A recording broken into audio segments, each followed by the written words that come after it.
ওয়াসসালামু আলা রাসূলিহিল কারীম ওয়া আলা আলিহি ওয়া সাহবিহি ওয়া আহলি বাইতি আজমাইন। মাননীয় স্পিকার, আমাকে সুযোগ করে দেওয়ার জন্য আপনাকে অসংখ্য ধন্যবাদ। আমি সর্বপ্রথম মহান আল্লাহ তাআলার শুকরিয়া আদায় করছি।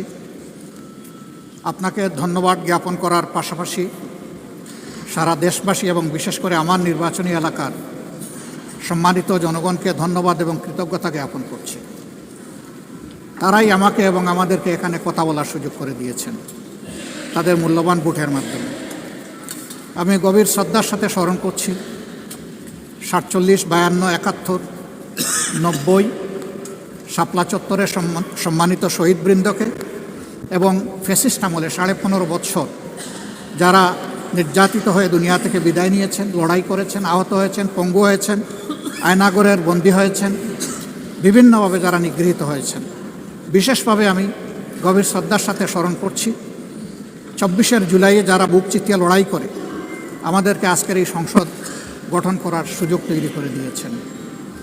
তাদের মধ্যে যারা নির্যাতিত হয়ে দুনিয়া থেকে বিদায় নিয়েছেন, মহান রব্বুল আলমিনের দরবারে দোয়া করি আল্লাহ তাদের সকলকে শহীদ হিসাবে কবুল করুন। যারা আহত পঙ্গু হয়েছেন, আল্লাহ তাদেরকে সুস্থতার নিয়ামত দান করুন। আমরা সকলের প্রতি গভীর শ্রদ্ধাশীল, কৃতজ্ঞ, ঋণী। আজকের এই সংসদ গতানুগতিক কোনো সংসদ নয়, এটা 24 রক্তের উপর দাঁড়িয়ে থাকা একটি সংসদ। আজকে আপনি এই মহান সংসদের স্পিকার বা অভিভাবক নির্বাচিত হয়েছেন এবং আপনার সাথে ডেপুটি স্পিকার হিসেবে জনাব কায়সার কামাল সাহেব নির্বাচিত হয়েছেন। আমরা দুইজনকেই অভিনন্দন জানাই। মাননীয় স্পিকার, বাংলাদেশের স্বাধীনতার পরপর 55টি বৎসর আমরা অতিক্রম করে এসেছি। এই দেশের সংসদ এবং সংসদীয় রাজনীতি সত্যিকার অর্থে খুব কম সময়ে কার্যকর ছিল। অল্প যেটুকু সময় ছিল জনগণ তার সুবিধা পেয়েছে। বেশিরভাগ সময় ফ্যাসিজমের কবলে পড়ে এই সংসদ ছিল অনেকটা দামি সংসদ, অকার্যকর।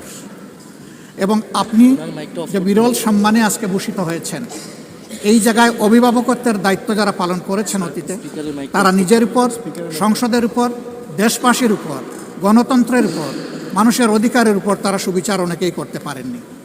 আমরা আশা করব আপনার এই অভিভাবকত্বের জায়গা থেকে, আপনি যদিও একটা দল থেকে নির্বাচিত হয়ে সংসদে এসেছেন, কিন্তু ইতিমধ্যেই আপনি ঘোষণা দিয়েছেন যে আপনি জাতীয়তাবাদী দলের স্থায়ী কমিটির সদস্য পদ থেকে পদত্যাগ করেছেন।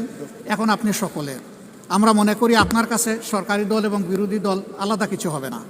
আপনার কাছে আমরা সুবিচার পাব। জাতির কল্যাণে যে কথাগুলো বলতে চাইব সেই কথাগুলো বলার সুযোগ আপনার কাছ থেকে পাব।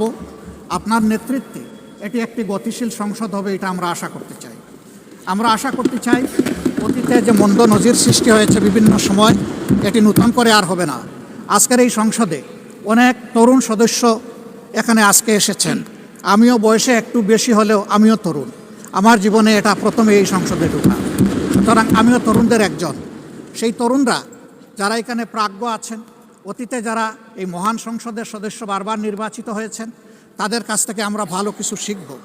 আমরা অতীতের সংসদগুলোতে দেখেছি এখানে দেশের মানুষের কল্যাণ বিবেচনায় আলোচনা না হয়ে মানুষের চরিত্র হননের জন্য এখানে বিপুল সময় ব্যয় করা হয়েছে।